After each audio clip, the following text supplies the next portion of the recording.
Hi, this is Jason Lunk, and welcome to my review and retrospective of one of my favorite movies of all time, The Breakfast Club. The Breakfast Club is about five teenagers, one brain, one athlete, one criminal, one princess, one basket case. They were together as strangers, and then later on in the movie, they got to know each other, and by the end of the movie, they became, at least for this one day, become really great friends due to some common interests and both like not being understood well by adults. I think it's really done well for the movie, even though like you could say people say, it's an '80s movie, oh they dress a certain way. I'm like, yeah, but deep down at its core, it's a timeless movie because teenagers are still going through it to this day. I'm pretty sure teenagers went through it before the Breakfast Club, long before, but and long after, teenagers are still going through that stuff.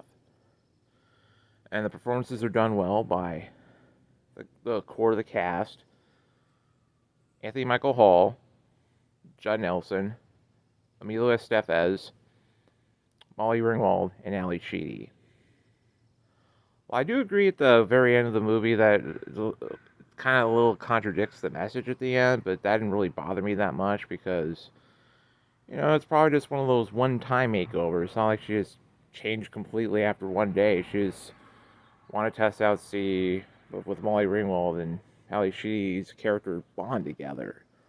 Apparently that works since they're both friends in real life. I think both of them are still friends in real life, or at least got in contact with each other a lot. Judd Nelson, of course, is the best performer playing Bender the Burnout. He does a great job of that. He's more than what he looks like.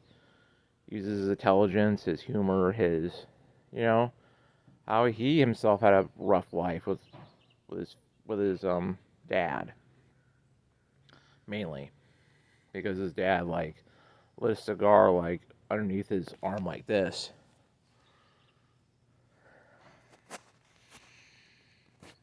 And yeah, they all had kind of rough lives anyway. Just like Emilio's character's dad, Andrew Clark's dad, he like wants him in a certain way and his certain vision of what he wants in a son, or I think Michael Hall's mom, which is also his mom in real life, and he also has a real life sister too in the beginning of the movie, which many people did not know. But at the very end of the movie, when Anthony Michael Hall was picked up by his father is played by John Hughes in a little quick cameo. It's one of those blinky miss type of cameos by John Hughes picking up Anthony Michael Hall.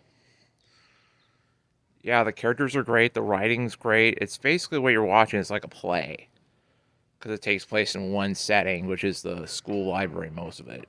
I mean, it takes place in school, but it takes place like in a library, which, ironically enough, was built made of the in an abandoned gymnasium, like an abandoned school in Chicago, Illinois, back in '84 when they made this movie, but it didn't get released till 1985. So I thought that was a pretty cool moment. And Rick Moranis was going to play the janitor, but he would have been like a Russian janitor he was about to go with, but that would not work with the movie. So I'm glad they scrapped that idea. So they went with John Caplos, who's also a Hughes regular, playing the janitor. Because the last movie he did, 16 Candles, plays one of the wrist checks getting married to Samantha's sister. And Weird Science playing the she got some malacas. She's got big malacas. I love that line from Weird Science. Yeah, he was great too. Paul Gleason, of course, playing the vice principal Richard Vernon. Probably one of my favorite authority figures in a movie I've ever seen. I don't know if he changed at the end though, but I know he got a good talk from Carl the janitor about the kids haven't really changed, but he really had. One of those good introspective sort of things. Well, of course, Breakfast Club is one of my all-time favorite movies, and if you haven't watched it yet, please, it's free on YouTube. If you want to watch that movie, if you haven't watched it yet, to me, it's the best, not only the best teenage-centered movie of all time, but it's also one of my favorite movies of all time in general. So I could not recommend that movie enough. So if you haven't watched it, go see it. watch on DVD, whatever, streaming, whatever. Go watch ASAP. So, anyway, thanks for watching my video, and I'll see you later.